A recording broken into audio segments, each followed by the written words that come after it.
अस्सलाम वालेकुम everyone, this is Faraz Ahmad और हम कंटिन्यू करेंगे हमारी पॉलिटिकल साइंस के नेक्स्ट लेक्चर, जिसके अंदर हम आज पढ़ेंगे what is unitary and confederation.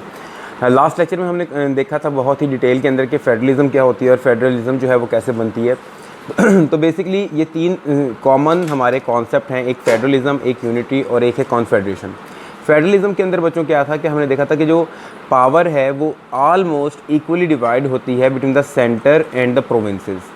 जो प्रोविंस है उसके पास भी कुछ काम करने के इख्तियारात होते हैं और सेंटर के पास भी कुछ इख्तियारात होते हैं, और दोनों ही बहुत अच्छे तरीके से सिम्बायोसिस के अंदर एक सिम्बायोटिक रिलेशनशिप लेकर कौम को और मुल्क को आगे लेकर जाते हैं।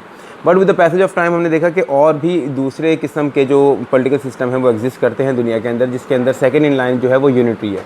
अब यूनिटी का सिंपल कॉन्सेप्ट क्या है कि जहाँ पर जो सेंट्रल गवर्नमेंट है, जो आपकी दारुल हुकूमत की गवर्नमेंट है, वो बहुत ही ज़्यादा स्ट्रॉन्ग होती है और जो आपके प्रोविंसेस होते हैं उनको कोई पावर नहीं दी जाती। ठीक है, तो मतलब यहाँ पर जो आपकी सेंट्रल गवर्नमेंट है वो स्ट्रॉन्ग है, सारी पावर कॉन्स्टिट्यूशनली और लीगली अथॉरिटेटिवली सारी पावर्स आपके सेंट्रल गवर्नमेंट के पास हैं। और आपकी फेडरेटिंग यूनिट्स जो हैं, आपके यहाँ पर जो स्टेट्स हैं, जो आपके यहाँ पे सिस्टम है प्रोविंसेस का, उनको कोई पावर नहीं दी जाती, कोई उनकी वहाँ पे गवर्नमेंट नहीं होती, लोकल आपकी प्रोविंशियल रिप्रेजेंटेशन नहीं होती, कोई वहाँ पर सीएम, कोई वहाँ पर आपका गवर्नर, किसी तरह का कोई सिस्टम नहीं होता। मतलब कि लोग जो हैं वो अपने लोकल बॉडी के लेवल के ऊपर जो है काम करते हैं, और लोकल बॉडी के लेवल से काम करते करते तरक्की करते करते फिर वो हायर अथॉरिटीज़ तक जाते हैं, और वो जो एक दफ़ा इलेक्ट हो जाता है लोकल बॉडी के ऊपर, वो पार्टी का मेंबर बन जाता है, या आपकी जो नेशनल लेवल के ऊपर जो आपकी होती है अवान, उसका हिस्सा बन जाता है एक सेट ड्यूरेशन के लिए। तो लोकल लेवल से ही आपके उधर आ रहे होते हैं सारे अवानों के अंदर बंदे, और जो सेंटर के अंदर बैठे होते हैं वही सारी पावर को एक्सरसाइज करते हैं। This is the concept of unitary. अभी हम देख लेते हैं कि बट आर द कैरेक्टरिस्टिक्स, और आपने डेफिनेशन है वो लिख लें। A government in which all the power is concentrated in the hand of the central government. ठीक है, a government in which all the power is concentrated in the hand of central government, तो इसको हम कहते हैं unitary kind of system. इसकी जो features हैं, जो प्रोमिनेंट फीचर है वो लिख लें कि no constitutional division of power. Constitution जो अगर ऐसी स्टेट के अंदर एग्जिस्ट भी करता है तो वो पावर को डिवाइड नहीं करता, बल्कि सेंट्रल गवर्नमेंट के पास ही सारी पावर्स को रखता है। इसकी एग्जांपल मैं आपको साथ बता देता हूँ ताकि आपको क्लियर रहे। तो China is the example of unitary kind of system, as well as the UK is an example of unitary kind of system, जहाँ पे सेंट्रल गवर्नमेंट जो है वो स्ट्रॉन्ग है और प्रोविंसेस के पास कोई इख्तियारात नहीं है। तो जो है वहाँ पर कॉन्स्टिट्यूशन जो है वो पावर्स को डिवाइड नहीं करता आपके सेंटर और प्रोविंस के दौरान, और वो जो भी पावर देता है वो सेंट्रल गवर्नमेंट को ही देता है। Number 2, central government is supreme. अब सेंट्रल गवर्नमेंट ही सुप्रीम है, जो आपकी प्रोविंशियल गवर्नमेंट है वो किसी तरह के इख्तियारात होते ही नहीं है, वो उन्होंने एक्सरसाइज किया करने, और ना ही वहाँ पर कॉन्सेप्ट है कोई प्रोविंशियल गवर्नमेंट का। उसके बाद units are subordinate to centre. जो भी हमारे यूनिट्स होंगे आपकी ऐसी स्टेट के अंदर, तो वो सबऑर्डिनेटेड होंगे टू द सेंट्रल गवर्नमेंट, कि सेंट्रल गवर्नमेंट ही ये तय करेगी कि किस डिपार्टमेंट को, किस स्टेट को, किस आपके हिरार्किकल लेवल को कितना बजट देना है, कैसे मेंटेन करना है, कब उनको ऊपर पाबंदियाँ लगानी है, कब उनको फ्रीडम देनी है, ये सारी चीज़ें आपकी सेंट्रल गवर्नमेंट। जिस तरह हम चाइना की बात करें तो वहाँ पर ऑटोनोमस रीजन है, एडमिनिस्ट्रेटिव रीजन है। अब हर रीजन के तहत आपकी चाइना की डिफरेंट पॉलिसीज़ है, वो देख रहा होता है कि कहाँ के लोग मेरी बात मान रहे हैं, कहाँ के नहीं मान रहे, और इसी के अकॉर्डिंगली वो अपनी पॉलिसीज़ को चेंज कर रहे होते हैं। फिर हम बात करते हैं कि अनरिटन और फ्लेक्सिबल कॉन्स्टिट्यूशन होते हैं। बाद औक़ात ऐसी स्टेट जहाँ पर यूनिटी जो है वो एक्सरसाइज की जाती है, वहाँ पर कोई लिखा हुआ कॉन्स्टिट्यूशन मौजूद नहीं होता, या अगर होता भी है तो वो आपका फ्लेक्सिबल कॉन्स्टिट्यूशन होता है। उसके अंदर चेंज लेकर आना बहुत ही आसान होता है, क्योंकि सेंट्रल गवर्नमेंट ही बैठी है, प्रोविंसेस तो बैठे नहीं है, और सेंट्रल गवर्नमेंट के अंदर भी ज़्यादातर एक हाउस होता है, तो वहाँ पर अमेंडमेंट कोई पास करवाना कोई इतना बड़ा मसला नहीं होता। तो यहाँ पर जो है फ्लेक्सिबल कॉन्स्टिट्यूशन होता है। जुडिशरी जो है उसके पास कोई इंटरप्रिटेशन की पावर मौजूद नहीं होती, वो किसी तरह की कोई भी जो है जुडिशियल रिव्यू या सुओ मोटो एक्शन नहीं ले सकती। उसका सिर्फ और सिर्फ काम क्या है, डिस्प्यूट को रिजॉल्व करना, सिविलियन लॉ को और क्रिमिनल लॉ को इम्प्लीमेंट करना। इसके साथ साथ ही जो आपकी लिमिटेड इकनॉमी है, जो आपके लोकल लेवल के ऊपर जो गवर्नमेंट काम कर रही है, उसको बहुत ही लिमिटेड सर्कल के अंदर इकनॉमी दी जाती है कि आप इस हद तक अपनी एक्सरसाइज कर सकते हैं पावर की, इसके बाद आपके पास इख्तियारात नहीं है इन अपनी पावर्स को एक्सरसाइज करने का। यूनिफॉर्म एडमिनिस्ट्रेशन होती है इस तरह के मुल्कों के अंदर कि जो एडमिनिस्ट्रेशन आपके टॉप लेवल की है वही लो लेवल की है, और कोई डिस्क्रिमिनेशन नहीं है on the base of caste, colour and creed, और आपकी एडमिनिस्ट्रेशन जो है वो डायरेक्ट सेंट्रल गवर्नमेंट को जो है आंसरेबल होती है, और सेंट्रल गवर्नमेंट ही सारी पॉलिसीज़ बना रही होती है। और यहीं से हम बात करते हैं यूनिफॉर्मिटी का, कि आपकी जो यूनिटरी काइंड ऑफ सिस्टम है वहाँ पे यूनिफॉर्मिटी होती है in the sense of laws and policies, कि जो लॉ एक एरिया के लिए है, एक रीजन के लिए है, वो ही लॉ पूरे मुल्क के लिए, पूरी आपकी रीजन के लिए है। मतलब कि अगर हम बात करते हैं पाकिस्तान की, तो यहाँ पर आपके सूबों को इख्तियारात हैं कि आपकी एजुकेशन पॉलिसी डिफरेंट बना सकते हैं, हेल्थ पॉलिसी डिफरेंट बना सकते हैं, इंसाफ कार्ड किसी सूबे में है किसी में नहीं है, लेकिन जो यूनिटरी होगा वहाँ पे जो पॉलिसी आ गई वो पूरी कौम के लिए एक पॉलिसी है, उसके अंदर वो किसी भी किस्म की जो है तब्दीली नहीं कर सकते, वो पूरी कौम उस एक पॉलिसी से मुस्तफ़ीद होगी, फ़ायदा उठाएगी। तो this is the unitary camera system, जिसके मैंने अंदर आपको डेफिनेशन बता दी, उसके मेजर जो हमारे फीचर्स हैं या हमारे जो कह सकते हैं आप कैरेक्टरिस्टिक्स हैं वो मैंने आपको बता दिए। मेरिट्स क्या हैं इसके कि हमारी एक स्टेबल गवर्नमेंट बन सकती है यूनिटरी काइंड ऑफ सिस्टम के बाद, हमारे जो लॉज हैं पॉलिसीज़ हैं वो यूनिफॉर्मली हर बंदा जो है वो इक्वल बेनिफिट्स रीप कर सकता है।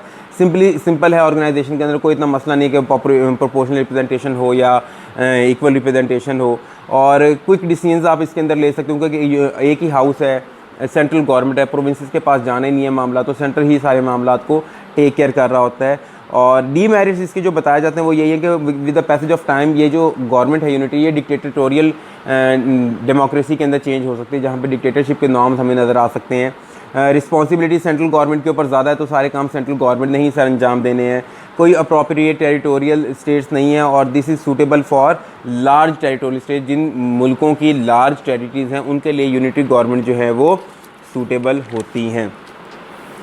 इसी के साथ जो हमारा तीसरा कॉन्सेप्ट है पॉलिटिकल सिस्टम के अंदर वो है कॉन्फेडरेशन का। कॉन्फेडरेशन क्या है, आप देखें तीन मैंने आपको सिस्टम कहते हैं। पहला हमने पढ़ा फेडरेशन, फेडरेशन के अंदर सेंटर और आपकी जो सूबे थे उसके अंदर पावर बैलेंस थी, ठीक है। दूसरा हमने पढ़ा कि हमारे पास क्या थी, यूनिटी के अंदर सेंट्रल गवर्नमेंट थी, उसकी पावर्स बहुत ज़्यादा है और आलमोस्ट जो आपकी स्टेट गवर्नमेंट्स है वो एबॉलिश हो जाती हैं, डिसअपेयर हो जाती हैं। अब ये कॉन्फेडरेशन क्या है कि इसके अंदर स्टेट्स की जो पावर्स हैं वो बहुत ज़्यादा होंगी और जो आपकी सेंट्रल गवर्नमेंट होगी उसकी पावर बहुत ही ज़्यादा कॉम्प्रोमाइज़ और ना होने के बराबर होंगी। तो ये बिल्कुल तीन डिफरेंट है। कॉन्फेडरेशन स्टेट्स की पावर ज़्यादा, सेंटर की कम, यूनिटरी सेंटर की पावर ज़्यादा, स्टेट्स की कम, और federation a balance between the powers of federation centre and provincial government. तो यहाँ पे क्या होता है बच्चों, कॉन्फेडरेशन के अंदर आपकी जो रीजनल इंडिपेंडेंट और सॉवरन स्टेट्स हैं वो मिलती हैं और एक इलाक़ बनाती है और एक कॉन्फेडरेशन बनाती है, और वो अपने कुछ राइट्स, अपनी कुछ जो आपकी समझ लें कि मिनिस्ट्रीज़ हैं वो डिस्पेंस कर देती हैं सेंट्रल गवर्नमेंट को। सेंट्रल गवर्नमेंट मिलती है और उसके ऊपर अपनी पॉलिसीज़ बनाती है, अपने बंदे इकट्ठे करती है, चूज़ करती है किसी भी मुल्क से, और वो हमारी एक यूनियन के तौर पे काम करती है, कन्फेडरेशन के तौर पे काम करती है, जिसके पास पावर ना होने के बराबर होती है। पावर सारी स्टेट्स के पास ही हैं, सॉवरन हैं वो स्टेट्स, और यहीं पर वो जो स्टेट्स हैं वो अपनी सारे काम, ऑलमोस्ट 90% ऑफ द काम खुद करती हैं, सिर्फ 10% जो सिलेक्टिव काम है वो उन्होंने सेंट्रल गवर्नमेंट को दिए होते हैं। एग्जाम्पल बता देता हूँ, एग्जाम्पल करंट टाइम्स के अंदर इसकी यूरोपियन यूनियन है, that is an example of confederation, क्योंकि आपके 27 यूरोपीय ममालिक ने मिलकर ये एक यूनियन बनाई हुई है कि हम अपने कुछ मिनिस्ट्रीज़ जो हैं वो सेंट्रल गवर्नमेंट को दे रहे हैं, एक यूरोपियन यूनियन बना रहे हैं, यूरोपियन गवर्नमेंट बना रहे हैं, बाकी जितने भी पावर्स हैं, बाकी जितनी भी मिनिस्ट्रीज़ हैं वो हम खुद डिसाइड करेंगे। तो इस तरह आपकी स्टेट्स भी सॉवरन है और सेंट्रल गवर्नमेंट के पास भी पावर्स हैं, लेकिन वो पावर्स क्या हैं, दे आर टिटुलर और नॉमिनल और ceremonial, they are not the real powers. तो इसको हम कहते हैं दिस इज़ द कॉन्फेडरेशन। और हिस्ट्री के अंदर हम बात करते हैं कि जब अमेरिका आज़ाद हुआ तो अमेरिका ने ऑफिशियल जो है यूनाइटेड स्टेट्स ऑफ अमेरिका बनने से पहले 7-8 साल वो कॉन्फेडरेट स्टेट्स ऑफ अमेरिका के नाम से रहा, मतलब कॉन्फेडरेशन थी अमेरिका। उसके बाद जो है वो फेडरलिज्म में कन्वर्ट हुआ। तो कॉन्फेड की जब हम बातें पढ़ते हैं तो इसके हम देखते हैं कि स्टेट्स की जो है वो यूनियन होती है, यूनाइटेड नहीं होती। स्टेट्स इसके अंदर यूनियन में आई होती हैं कि we are in a union, कि हम एक सिम्बायोटिक रिलेशनशिप के अंदर हैं, हम कुछ कामों को मिलकर करेंगे, लेकिन ज़रूरी नहीं है वो जो काम, वो जो डिसीजन लिए जाते हैं वो बाइंडिंग्स नहीं है। तो that is not a unity, it is not United, it is just a union, ठीक है। एक दूसरे के साथ वो ओवरलैप हैं अपने स्पेसिफिक गोल्स और इंटरेस्ट के लिए। डेफिनेशन अगर इसकी लिखनी है वो लिखने के ग्रुप और association of 2 or more sovereign states which have permanently given up part of their liberty for some specific aims and objectives, ठीक है। इसको हम कहते हैं कॉन्फेडरेशन। अब हमारे पास जो कॉन्फेड का वर्ड आता है वो आता है जर्मन वर्ड से, जिसका मतलब है यूनियन। तो हम यहीं से भी कह सकते हैं कि it's just a union, it's not a United government, ठीक है। अब इसकी जो हमारे पास फीचर्स हैं, 8 फीचर्स हैं, वो उसमें क्या है कि पावर जो है वो डिसेंट्रलाइज्ड है, मतलब सेंट्रल गवर्नमेंट के पास पावर नहीं है, पावर रेस्ट इन प्रोविंसेस, और प्रोविंसेस जो हैं उसकी वजह से क्या होते हैं, ज़्यादा स्ट्रॉन्ग होते हैं, ज़्यादा डिसीजन मेकर होते हैं as compare to the central government. तो पहला ही पावर पॉइंट हमारा डिसेंट्रलाइज्ड पावर डिसेंट्रलाइज्ड है, सूबों के पास इख्तियारात ज़्यादा हैं, स्टेट के पास इख्तियारात कम हैं, number 1। Number 2 division of power. Division of power क्या है? कॉन्स्टिट्यूशनल डिवीजन ऑफ पावर है, जिसके अंदर आपके स्टेट्स ने ही सेंट्रल गवर्नमेंट को कुछ पावर्स दी गई हैं। मतलब आपके स्टेट्स ने कॉन्स्टिट्यूशन के मुताबिक कुछ पावर्स सेंट्रल पावर गवर्नमेंट को दी हुई, बाकी सारी पावर्स अपने पास रखी हुई हैं।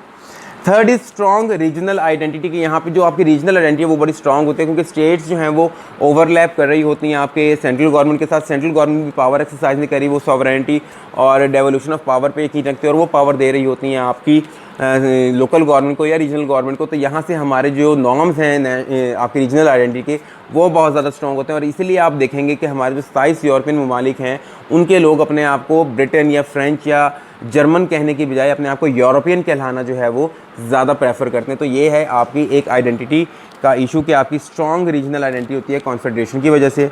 फिर हम बात करते हैं वॉलंटरी एसोसिएशन। ये जो गवर्नमेंट्स होती हैं, जो हम कहते हैं 27 जो हमारे ममालिक हैं जो यूरोपियन यूनियन का पार्ट हैं, दे आर वॉलंटरी। मतलब दिल किया तो मैं बन गया, ठीक है। मतलब मेरे ऊपर कोई कॉन्स्टिट्यूशनल या मेरे पास बाय लॉ जो है कोई इम्पोजिशन नहीं है कि मैं लाजमी और मलजूम है मेरे ऊपर कि मैं इस यूरोपियन यूनियन का पार्ट रहूँ। वो जिस भी टाइम चाहे तो एग्जिट कर सकता है। जिस तरह रिसेंट के अंदर हमारा EU से आपके ब्रिटेन ने जो है आपके इंग्लैंड ने अपने आप को एग्जिट किया ब्रेक्जिट की शक्ल के अंदर। तो वो जब चाहे छोड़ सकते हैं इस यूनियन को, कॉन्फेडरेशन को। फिर हम बात करते हैं कि वीक सेंट्रल गवर्नमेंट जो है वो वीक होता है। इसका कोई काम नहीं था सिवाय इसके कि ट्रीटीज़ फाइनलाइज कर ली, कोई ना कोई निगोसिएशंस करवा ली, इश्यूज़ को, डिस्प्यूट्स को जो कंट्रीज़ के दरमियान है उनको रिजॉल्व करवा लिया। कोई नया अगर स्टेक होल्डर आ रहा है उस रीजन के अंदर बिजनेस करने के लिए, उसकी टर्म्स एंड कंडीशन देख ली, उसके साथ बातचीत कर ली, उसकी जो सिक्योरिटीज इशू लोगों को बता दी। That's is nothing else. इनका कोई भी डिसीजन लेने की पावर इनके पास नहीं होती, और ना ही इनके जो डिसीजन है वो बाइंडिंग होते हैं। फिर हम लिमिटेड अथॉरिटी है सेंट्रल गवर्नमेंट के पास। जो एक्चुअल यहाँ पे सॉवरन है वो आपका सेंट्रल आपकी रीजनल गवर्नमेंट्स ही हैं।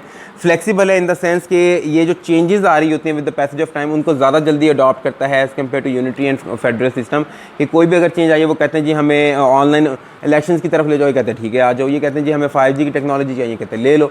मतलब जो भी नया ट्रेंड आ रहा है उसको बहुत ईजिली जो है टेकअप करते हैं, उसको एक्सेप्ट करते हैं। और कोई कॉन्स्टिट्यूशन, नो सिंगल कॉन्स्टिट्यूशन, कोई सिंगल कॉन्स्टिट्यूशन नहीं होता इनका। इनके पास सिर्फ ट्रीटीज़ और एग्रीमेंट्स होते हैं, कन्वेंशंस होती हैं, जिनके तहत ही चलते हैं। और यहीं पर ये अपनी पावर्स और रिस्पॉन्सिबिलिटीज़ को आउटलाइन करते हैं कि सेंट्रल गवर्नमेंट की ये पावर्स होंगी और हमारी जो रीजनल गवर्नमेंट है उसकी ये पावर्स होंगी। तो I hope I am very loud and clear. This is all for today. We have gone through the 3 very basic concepts of the government, that is confederation, federation and unitary। और इसमें difference जो है between unity और confederation आ सकता है, confederation और federation में difference आ सकता है। किसी भी तरीके से वो चीज़ों को आर्टिकुलेट करके आपसे पूछ सकता है। तो कोई मसला हो you can ask me. Thank you so much. This is all for today from NS Competitive Hub। अल्लाह हाफिज़।